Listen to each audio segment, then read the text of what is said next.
Hi, welcome to My Vagina Speaks. I'm your guest host, Taisha Faith. Today we will be touching on some heartfelt topics and generational journeys. Today with me, we have renowned author, successful businesswoman, our vaginologist, and my mom, the woman who started it all, Nini. Hey, Mom. How are you doing? I'm doing good. Hey, sis. I don't know to refer to you as Mom, or do I say Nini, or Mom it is. But I'm glad that I'm able to interview you. I think it means a lot to me that you wanted me to interview you, so it makes me happy that we're able to be here and have this moment together. Yeah. Yeah. I mean, with this being My Vagina Speaks, you're a big part of my vagina. What's the first part of your vagina? You are a big part of my vagina. That was the first thing to come out, the vagina. Oh my goodness. But I mean, you're a big part of my experience. Yeah. We started off together at the sweet, tender age of 16. Yes. And here we are. And I thought, once I started this platform, who better than my little ride and die to interview me? So, I'm excited to have you. Yeah, I am too. So we're going to start off a little bit lighthearted because I don't want to start crying in the middle right now. But, everybody knows your iconic name, My Vagina Speaks. My first question for you is, why the name My Vagina Speaks? Why something so loud and bold for the name of this beautiful company and empowerment movement that you're starting? Well, first and foremost, everyone will see it as loud and bold, but I also feel like it's because us as women, we've been taught from such a young age to be quiet and timid, That's true. Even now when we're sitting, girls should cross their legs. A woman should never speak loudly, That's true. You should be soft-spoken. You're better when you smile, Yeah. right? Oh, you got such a pretty smile. Why don't you smile more often? Because I don't want to fucking smile. Exactly. It's just like that. So for me, My Vagina Speaks was something that was raw and truth-telling. And at the same time, it's one of the most, should I say, profound things about us as women. Yeah. It defines us, right? Your vagina defines you, but then yet it's one of those things that you should never talk about outwardly, right? Your vagina is one of those things where people when they hear the word vagina, it's like a secret, off-putting thing between the both of us. But at the same time, it's like we have these stories, we have traumas, we have these hidden truths about us, these discoveries yet to be found within us, right? And then often I feel like when it comes to our experience, we don't really give our full experience. Yeah, That's why I have that tagline. Everybody loves a good vagina, but nobody wants to hear the tales it has to tell, right? And that is true. A lot of the times people don't want to hear your story, no, your truth, your real, raw truth about who you are. For example, even when we have babies, do we really tell the truth about what it is to be pregnant? No, we don't. We say the good things, but we don't say that the journey was horrific, because if you tell the truth, then it's not received right. So My Vagina Speaks was birthed because I feel like it's something that we're born with. It's something that we experience. It gives us the most pleasure, but sometimes gives us the most pain. We bring life if we want to, or if we've had the opportunity to. It doesn't define us, but at the same time, it's a part of who we are. Very true. Yeah. So I wouldn't necessarily say it's loud. I would say it's unapologetic. And that's why I chose My Vagina Speaks. I love that. That's amazing. What point in your journey, just of your life, did you feel this is what I need to be doing right now? Like, people need to hear this. They need to hear me. What point in my journey? One of my favorite books is Why the Caged Bird Sings by Maya Angelou. And it's a book that my mum gave me when I was younger. And I was literally that caged bird. And I got to the point where I realized that in my silence, in my brokenness, in my pain, in my imprisonment, and I'll say imprisonment, I had a song, but I wasn't singing it, and I was caged. But then I realized the whole time that I was the one holding the key.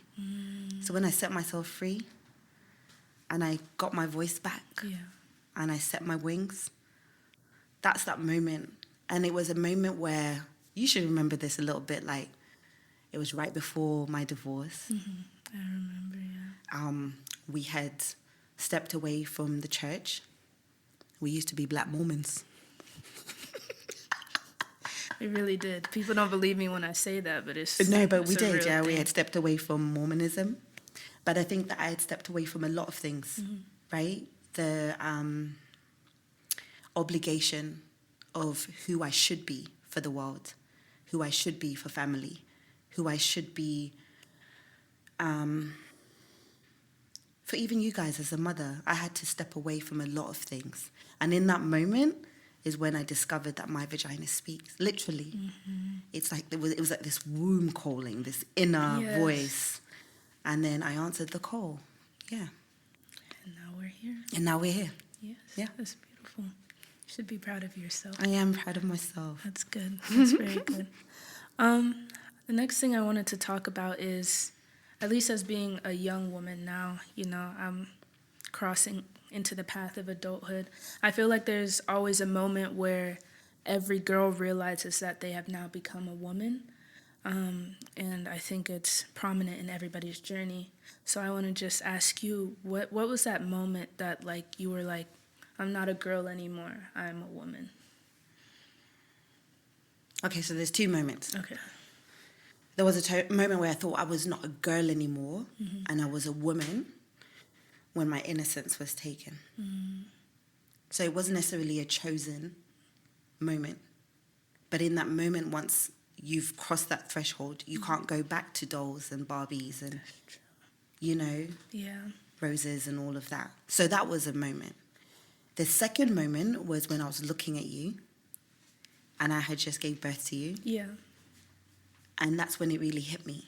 I'm a woman now. And the reason why I felt like a woman was because I was now no longer responsible for myself, Yeah, you're but I was responsible for you, you know? Yeah. So in that, me being responsible for another human being, I realized I had to put my childish ways away, you know? That maybe I couldn't laugh the same. I had to hold myself in a certain way, Yeah. you know, because now I had somebody else that was going to be shadowing me, Gotcha. you know. And in that, that's when I realized that, oh, now I've stepped into womanhood. So it wasn't when I got my period. It wasn't my first sexual experience. It wasn't me having the freedom to like be on the streets of London, you know. Yeah. It wasn't about that. But when I realized that, wow, I have a life that I'm responsible for, I think that was like a pivotal moment for me where I was like, okay, you're not a little girl no more. It's Yeah. time for you to be a big girl. Yeah. And you had to do that at a very young age. I had to do it at a young age. I was 16. So, yeah, I think I had two moments. One was tragic. Yeah. And the second one was, I feel like me becoming. Yeah. Off the topic of you being a mother, I often think about every parent with their first child, it's their first time parenting. So sometimes, you know, as I get older, I'll think about moments where I felt like, you know, not hurt, but, you know, upset about something that you were saying or something. And I'll be like, well, it's her first time parenting. But as you have 3 girls now, as you've had, you know, each one of your little girls, what are some things that, like, what are some learning points that you picked up with having each girl, you know, how do I say this? I want to say, like, as you've had each child, what are some things that you picked up that you teach each one, if that makes sense? Like, what is something you learned from me that you're like, okay, now I'm going to teach that to Coco, and something you learned from Coco that you're like, okay, now I'm going to teach that to Tatiana. Okay. One thing that I learned from you is she knows who she is. Just trust it. You know, because the fear, I think, and I know that you probably experienced that, was I wanted you to be a better version of me. I don't make me cry. Because I feel like you've become that, you know? So teaching that to Coco is knowing that. Trust yourself. Because you know what you want. And it was hard for me to see that in you. But as I look back, I was like, she always knew. So teaching that to her. For Coco, teaching something to Tatiana was don't be afraid to love. Yeah, she's a very loving young. Don't be afraid to love. So yeah, I those are two elements between the both of you. Yeah. But with parenting all three girls, and I could see that the different stages, you know, because I was a baby raising a baby. Exactly. Then I feel like when Coco came, I was in the process of becoming. And then when Tatiana came, it's like I discovered who I was. And I knew, okay, I knew who Nia was. Yes. So looking back at those, even now I feel like in raising Tatiana, there's things about Tatiana that she taught me that I've instilled in both of you. Yes. And that is to be fearless and unapologetic. Yeah. Yeah. And one thing that I can always say is, obviously, you had to be there for us as a mother. You know, when we did something bad, we had to deal with the consequences. But when it came to my journey as a woman, you were always gentle and you were always there. Even my experiences that weren't so positive, you were never upset at me. You were always there. And I think it's great that we have someone like you running something like this, because you're able to understand a lot deeper than most people are able to understand. And even those people who can understand still don't respond in a way that you would. So I think it's amazing. I just want to give you your props that Thank you. you are in the right place right now. And I hope you know that. So yeah. As we're sitting here, you know, I'm the guest host or whatever. I'm the first one. Who is a dream guest that you would love to have on your podcast? I want you to do somebody who might have passed away and you could bring back, and somebody that is alive today. Okay. Oh, now I have two people. The first person that actually came in my head at first was Maya Angelou. Then you said passed away, and then I thought my grandma, my mum's mum.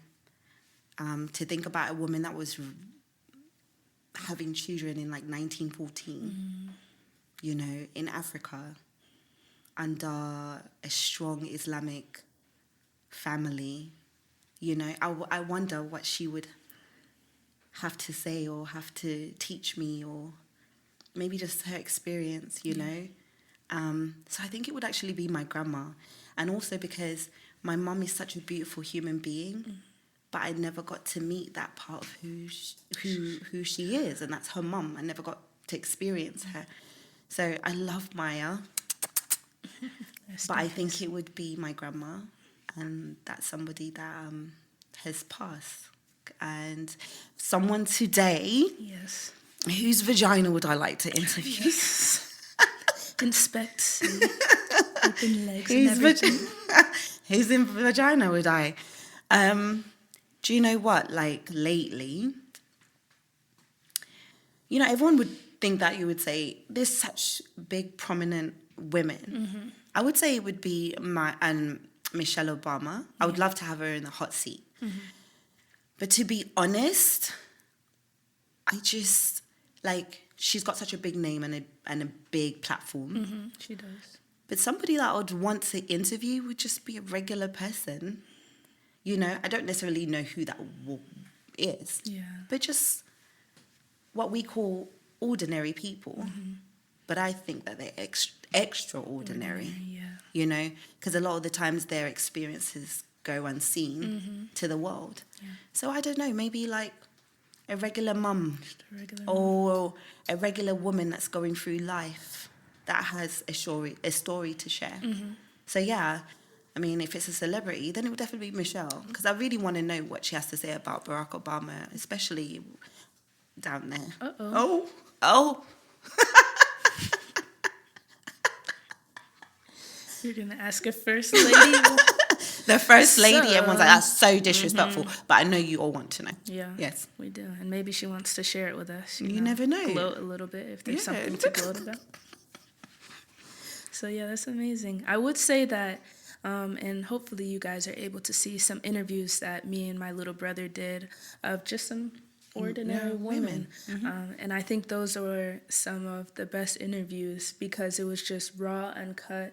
You know, there's no one trying to give a PR answer. You know, what is my management going to say? Like, it's just people being people and answering like humans would, or just women would in general. So I think I think I would probably say the same thing if I were to have somebody on a podcast. It's just Because your somebody story regular. matters. Exactly. That's the whole point of me having created My Vagina Speaks. It's not necessarily for the most, should I say, in the world sees profound females, Yeah. right? Because the next girl, her story matters, whether that's in your healing or your becoming or your brokenness or your discovery. Exactly. You're just as important. And this is why I created this platform, so that we can have all types of women from all sorts of places and walks of life sitting in a seat, sharing who they are, right, and what they have gone through, Yes. what they've learnt, and what they've yet to discover. Yeah. That's beautiful. All right, I want to dive into some lighthearted, maybe some funnier questions. I wouldn't say they're funnier, but I guess my first question would be, what's your take on self-pleasure or masturbation? Oh, Lord. Oh, my God. My child is asking me about masturbation. I got to know, you know. Oh, my God. Do it. Do it all the time. Do it every day. Do it in your car. Do it around the corner. No, on a level, okay, let's be for real. First and foremost, women masturbating is a taboo. We live in a world that has often got boundaries of how a woman should hold themselves, right? So even us talking about sex, it's like we do it in secrecy, right? Exactly. Whispering. Or even we don't even actually really talk about it because it's really weird. Why is it so uncomfortable? No, but it is. It's really, the moment you talk about sex, you go to a sex party and you're going to go buy toys and everybody's like, like little schoolgirls. But then when that door is closed, you's a freak, you know? Right. So when it comes to masturbation, I feel like it's number one important, because there is things about your body that you will discover, right? Everybody has a different placement with how their body and their anatomy is, Exactly. right? Not everybody's cervix is placed the same way. Yeah. Not everybody's canal is the same.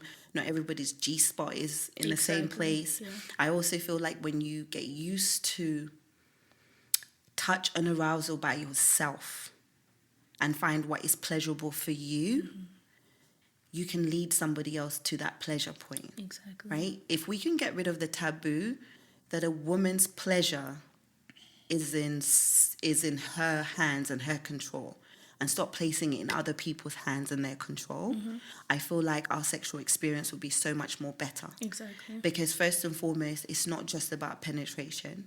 A lot of males discover a woman's body through media, pornography, all of these different things. But everybody's body is different. Everybody's body is different. Yes, you can't Some just of us, pound everyone. no, you can't pound them. You know, pound the jam. That's what I say. You can't. She's not pound the jam. And on top of Augusti soup, like she's not. On top of that, some people don't want you to touch them in certain places. Yeah, exactly. Like my anus will end up. I'll be virgin. I'll be a virgin down there for the rest of the. You know what I'm saying? Like, don't go there. That's my no square. But I'm saying, don't touch. But at the same time, it's like I can say that out loud because I'm comfortable in myself to say what I want and what I don't. I've gone through life where I haven't been comfortable with myself. To be honest, I've always had a high sexual drive, even as a younger person. Yeah. As your body's changing, it's like there's this, your body's desiring things and you don't know why. And then it's like you feel so disgusted with yourself. But then yet when somebody of the male counterpart comes in, it's like you're allowed to allow this person to just do whatever. Literally. So when it comes to masturbation, I really feel like it's important for you to learn good touch, bad touch.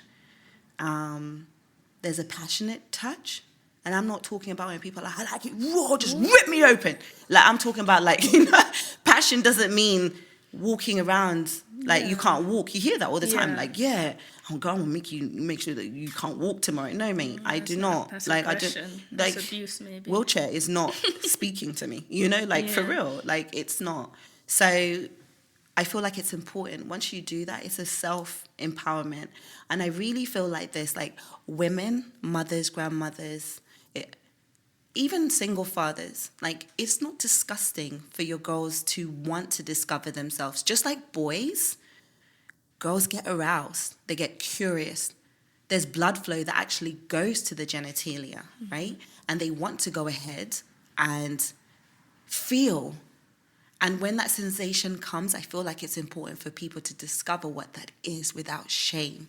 So in that way, they don't end up in situations where they might end up being hurt during a sexual experience, because now they're going to go ahead and take that urge and let somebody down there, maybe not at the right time, but if they had time to just discover slowly, understand what pleasure is, then when that desire comes, maybe they'll hold back and be like, oh, I know how this feels, but I don't want it to feel like this in this moment with this person. So not only is it freeing, I also feel like it creates a boundary within ourselves. Yeah. When you learn to release Exactly. within yourself, you're not holding yourself all the time, and then one day a little boy touches you and you're like, oh, touch me, and then they don't touch you in the right way as your body's desiring, and then before you know it, you're ending up like in pain, and you're like, this was such a traumatic experience for me, you know? Yeah, exactly. So no, I feel like it's important. Read, understand, learn the terminology of your body first and foremost, because everybody calls it a vagina,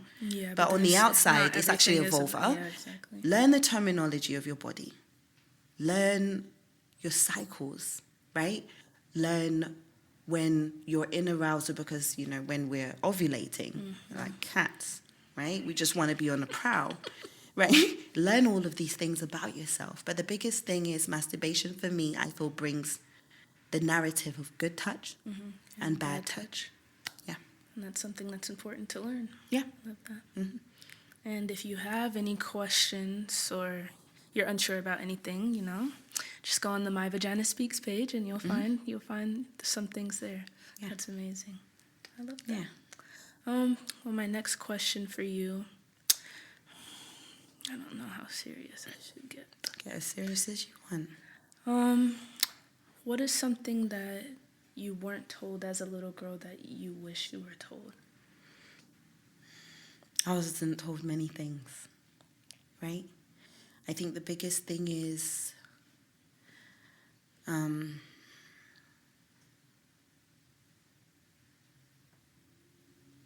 it's okay for you to speak up. I think that's the biggest thing. I think that's the biggest thing, was like, it's okay for you to speak up. Like, speak up. When you're taught that your voice, like, you know, something happens, because it's going to maybe alter the status of the family, or it's going to alter how everybody looks at you. I think that's the biggest thing. If I had a voice, and I would say an unapologetic voice of truth without shame, even when I was pregnant, I feel like that narrative would have been completely different. Yeah. You know? So I feel like for me, I just wasn't taught the power of truth. Yeah. And I wish I was. I feel like that's a big thing, even in most households now. Back then, is like, especially children, like, we're not supposed to hear from you, let alone little girls. Like, we shouldn't be hearing, if it's adult business, if it's adult, even if an adult had something to do with the situation, we don't want to, there's nothing that you can say for it to matter to us. I feel like that's a really big thing. So I do think it's important for us to tell all of our children, but especially our little girls, that it's okay to speak up. Yeah. Yeah. Let me ask you the same question, because now I'm intrigued. Oh, what is I know something? you're only young, but maybe there's a little tea that I missed. What is something I wish I was told when I was little?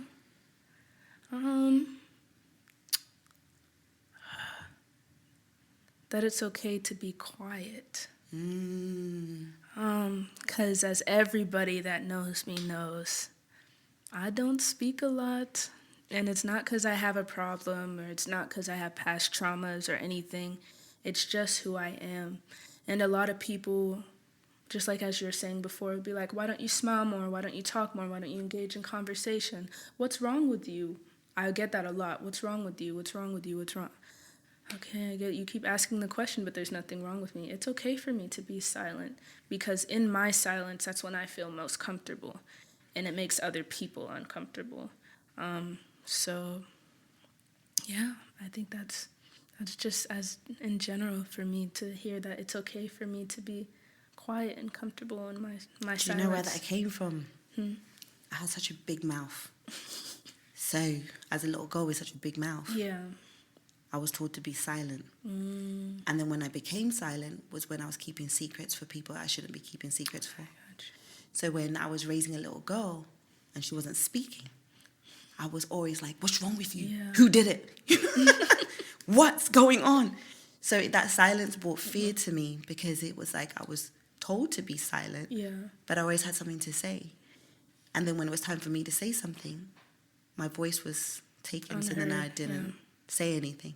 So it's crazy how something that was naturally who I was then became a trauma.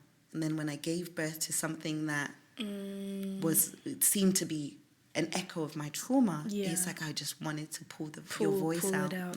I do think that you are one of the people who understand the most, though, when it comes to that, because you never really ask me, like, what's wrong. You know when there's something wrong, and it's not because I'm being quiet. It'll be because of the energy that you feel. So I think you were one of the people that understood that the most. Just like, Ty's just... Yeah, she's there, quiet, and that's okay. So, yeah. I love that.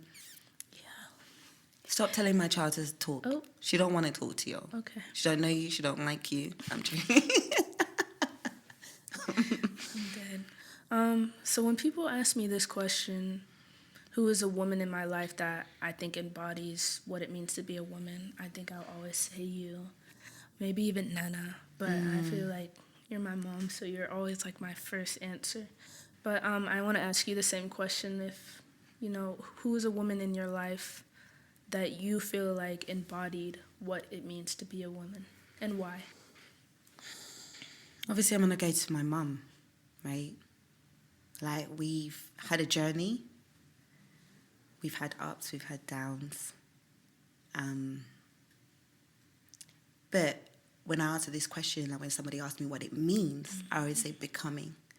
And I've watched her become so many things. A mother of 5 children, 4 girls, 1 boy, an immigrant that raised these kids by herself, a single mom. She went to school. She built a career for herself. She's learned many lessons. And she's never been so prideful to the point where she hasn't been humbled by them lessons, So I've watched her become a young lady trying to figure out life on her own. I've watched her fall in love. And I've watched her heartbreak. I've watched her reach for life. But the biggest thing is I've always heard the echo of her laugh. Nana doesn't go a day without laughing. It's the best medicine. She will laugh through it. And she has taught me resilience. She has taught me power. She's taught me self-discovery. She's also taught me pain. And that's been a part of our journey. Yeah. But at the same time, that's also part of becoming. Yeah. She's taught me the greatest joy. So I would say it's my mum. My number one supporter, my ride and die. Sometimes I want to choke. I'm joking. Love her. I love you, Mum. I love you. I love you so much. I love you. I love you. But I mean, we've gone through it. We've gone through the battlefield and we've come through the fire. Yeah. So I would say it's my mum. Like, honestly, it's my mum. And yeah, that's the number one woman who has always been consistent for me. And I love her dearly.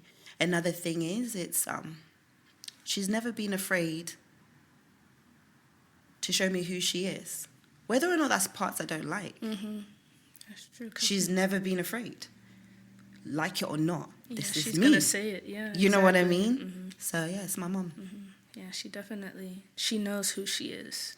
100%. Yeah, 100%. And she'll stand in who she is. Like, it'll literally never waver Never. when you talk to her. Never. It will never There's waver. nothing you can tell. Yeah. Who? It would never. Never. So yeah, Yeah, I love it. I love it. She embodies what it means to be a woman woman, yeah. perfectly. I think I'm gonna shoot this question early, which was, what do you think it means to be a woman? Because if you check out the page, and you'll see the interviews, that's our go-to question to people. What do you think it means to be a woman? But I think it's important for us to hear it from you. What do you think it means to be a woman? You give us... To be strong. Yes. To be strong. To be strong. I've heard that answer about strong. 1,000,000 times. I'm messing, ladies. I love you all. You know that. Like I said, it's a becoming.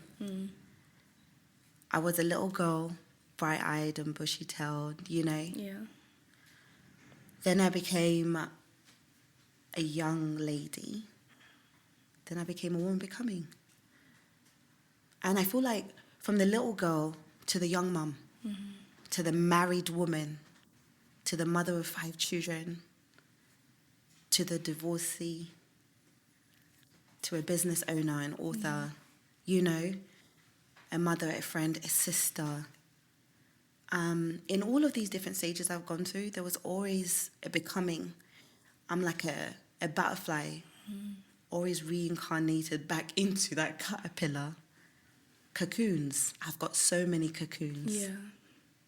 So I feel like I've gone through so many different cocoons, and in that, I have blossomed, right? Sometimes I've stayed in the cocoon way longer than I should have. But I feel like it's a becoming, a metamorphosis. I'm not who I was a year ago. I'm not who I was 5 years ago. But every single stage, from that 5-year-old to that 12-year-old, 16, 21, 25, 30, 35, that's where I stop. 35, 36, 37.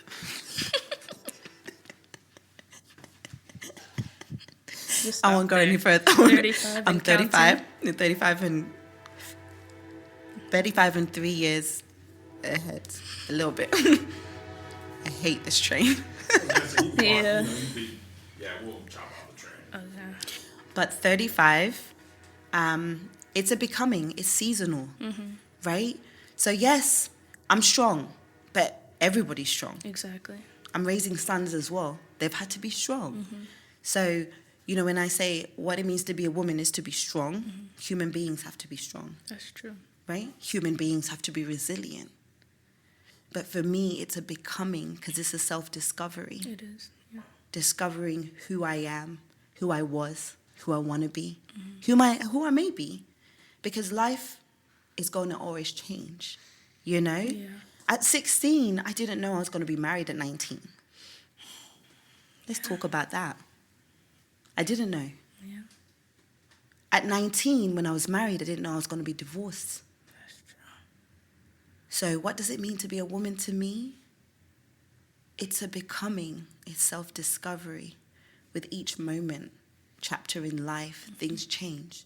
In that, I morph, I grow, Yeah. I discover, I become. It's a becoming. It is a becoming. Was there a point in your journey, I think maybe everybody's journey as being a woman, where it was like, where you, maybe something, or you had a moment that hurt you so much, you might have been like, I don't know if I can do this anymore.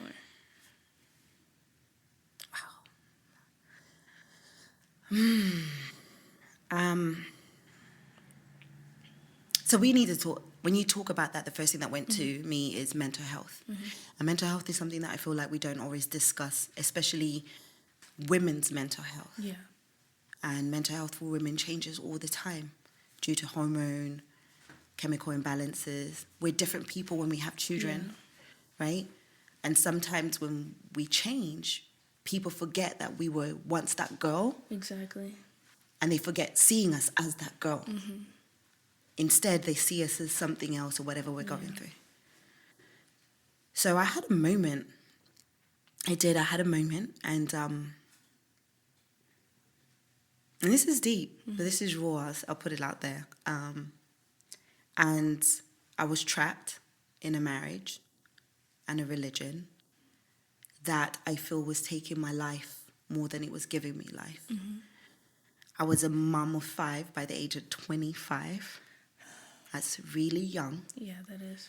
Hadn't given myself an opportunity to know who I was, what I wanted, what I liked, what made me happy, what music I even enjoyed. How do I even like to dress?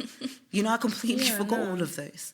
I'm too busy running after a toddler, bam, bam, and Pebbles is over here, and I'm breastfeeding, and you guys are da-da-da. And those years passed, but I remember this. It was specific. I was 32, and I realized that it was all a lie. The life I built was a lie. Yeah. Like, literally. And I feel like it was just that moment where it was so painful because not only did I know that it was a lie, I participated in creating the lie. It's easy to point fingers at everybody else. That's true. But I participated in it. And I couldn't go back. I wasn't going to be 31, 30, 29, 28, 19. 26, 19. I wasn't going to get that girl back. I was who I was at that moment in time.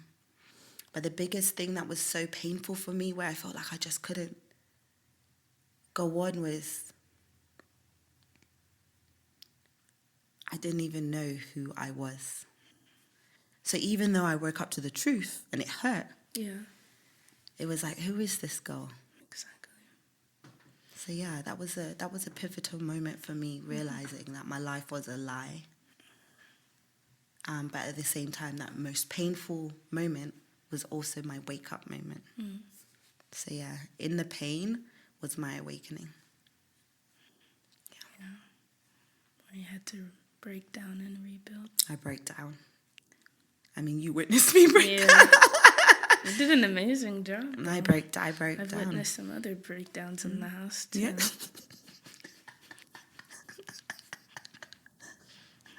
Cut that out. I'm playing.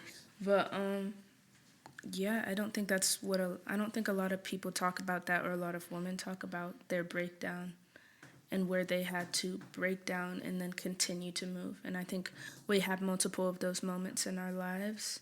And everybody has a really big one. But I do think that mental health is a really important topic. Because unfortunately, I feel like we only graze mental health across all the boards. It's so shallow, Ask your friend how they're doing. See, did they have a good day? But there's some things that people are holding in that they haven't shared. And it's just clustering inside of them. Or some people that have broken down and are trying to rebuild, but they can't rebuild. So I do think mental health is I do have something to say, though. What? The journey of being a woman is lonely. And the reason I say this is because we can be surrounded by each other. And we can joke around, we can twerk, we can go out. We can talk about our new relationships. But very rarely do we actually really talk about what we're really going through. So it can be lonely. It can be lonely. And then on top of that, I also feel that's when toxic femininity comes in, because there's a competition. There's a competition within our journeys. Who has it worse? Exactly. Who's going through this? Well, you don't know my story. You don't understand what happened to me. And then it creates this divide amongst us, where you can be sitting next to somebody who can truly reach out for you and say, I'm here. I'm ready to listen. I see you, because when I see you, I see me. So I really wanted to say that, because I really feel like our journeys can be very lonely. Lonely indeed. Yeah. And that's crazy that you brought toxic femininity up, because I was literally about to bring that up, because we talk about toxic masculinity a lot. What makes men toxic. But there is toxic femininity. There's toxicity within woman.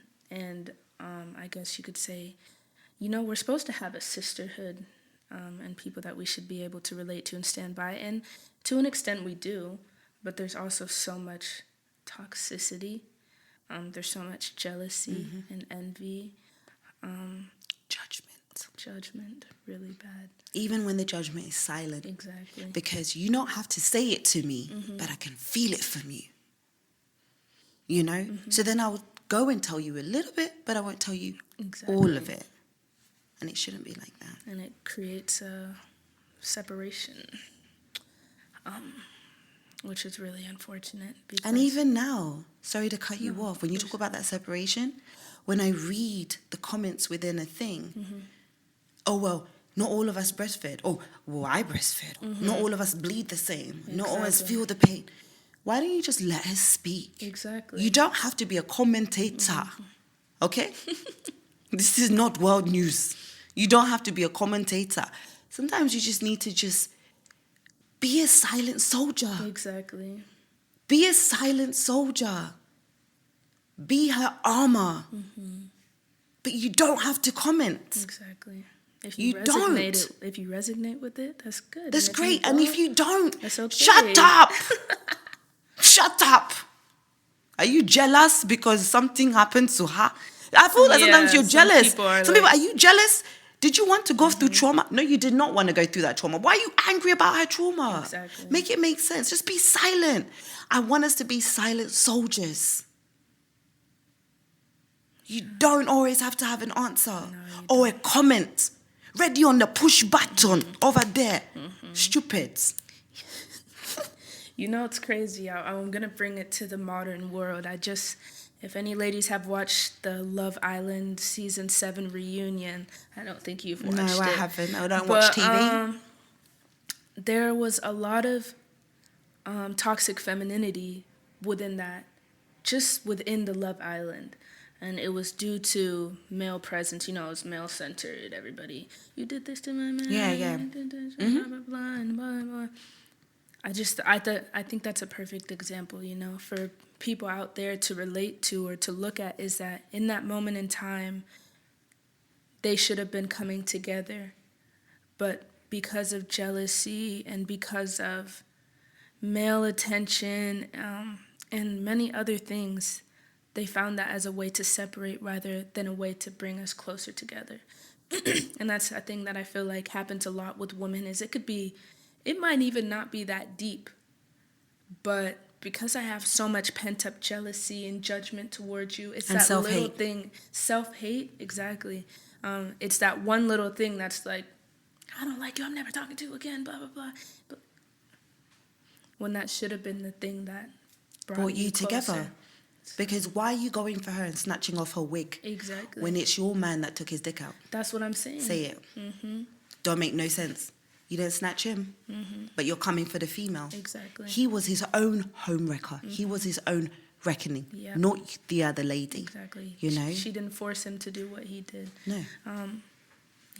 I think that's another topic we got to No, we do. We'll have to get into that, because at the end of the day, I feel like this space was created so that we can go ahead and share our experiences, but at the same time have a collective voice. Exactly. And sometimes the voice comes within the silence.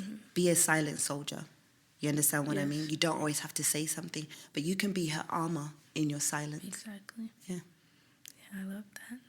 Speaking about being people's armor in their silence, you know, I know there's going to be women of all calibers watching this, an elderly woman, a grandma.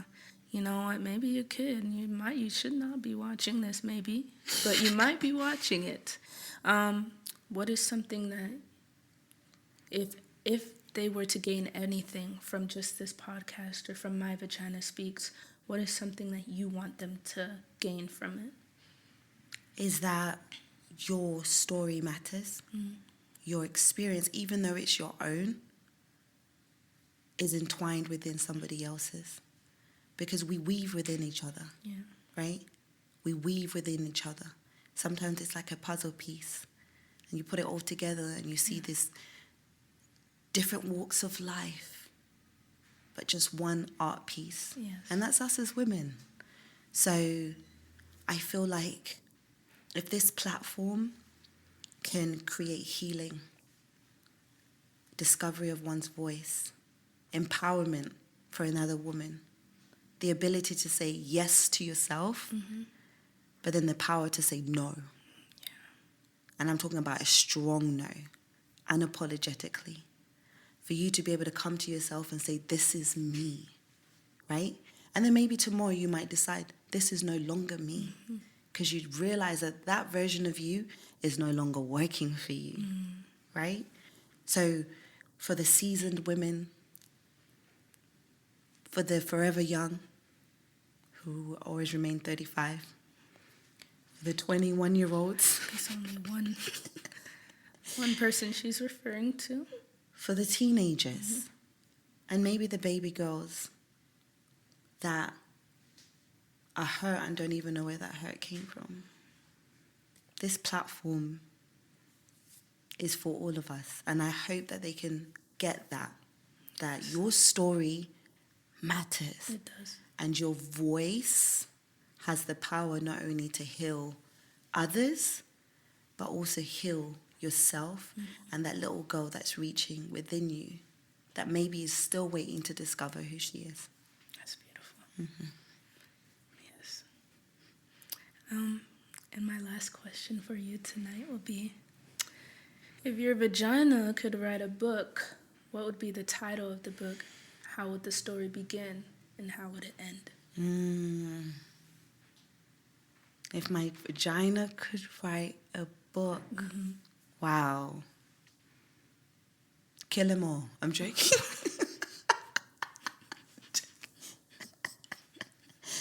Oh, Lord. Kill them dead. I'm joking. No.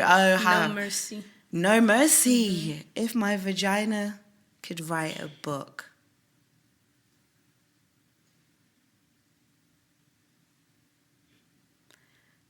I think it would be titled Your Magic. Not you are magic. Your magic. And how would it begin? It would probably begin with me, that little girl that knew who she was before the world told her who she should be. And it would end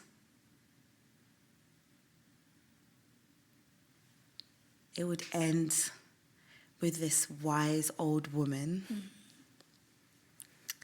telling stories of the time that she fell in love one summer. Yes. And maybe the moments where she was alone in the winter. And the times where she bloomed in the spring and watched sunrises and sunsets. Yeah. That's what my story would be. Your magic. A story of love, heartbreak, self-discovery, sunrises and sunsets, and the echo of a voice of a little girl that always knew who she was. That's beautiful. Your magic. Your magic. Your magic. Because it's yours. Yeah, exactly. No one else's. Yeah. That's beautiful. And in saying that, you're part of my magic. Yeah. So it's my magic too. Yeah. So And I love that. Yeah. I love that. Well, thank you for having me interview you guys. You're welcome. Remember, I'm the first one. And I don't know, I had an amazing time today, or being able to hear your story. And I think when it comes to mothers and daughters, I think a lot more mothers and daughters should sit down. Our daughters should sit down and ask their mothers their stories and what makes them who they are. I think it's important. I think it is. Because it helps me learn you, and in doing so, I learn myself more. But yeah, I had an amazing time, and hopefully we can do this again. Well, thank you. I love you so much. I love you more. My chocolate drop. Yes, Yeah. love you more. Love you, babe.